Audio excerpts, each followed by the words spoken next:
La caries afecta a cualquier edad y ocurre cuando el ácido producido por la bacteria de la boca destruye el esmalte del diente.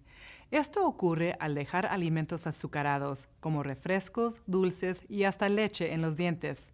La bacteria produce ácidos que con el tiempo destruyen el esmalte y producen caries. Con la edad, la encía se retrae, exponiendo las raíces a la placa, haciéndolas más susceptibles a la caries.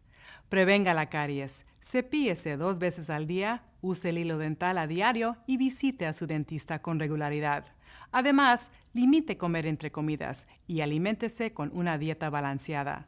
Recuerde, la caries no se presenta de un día para otro y en usted está evitarla. Para el Minuto Dental de la Asociación Dental Americana, soy la doctora María López Howell.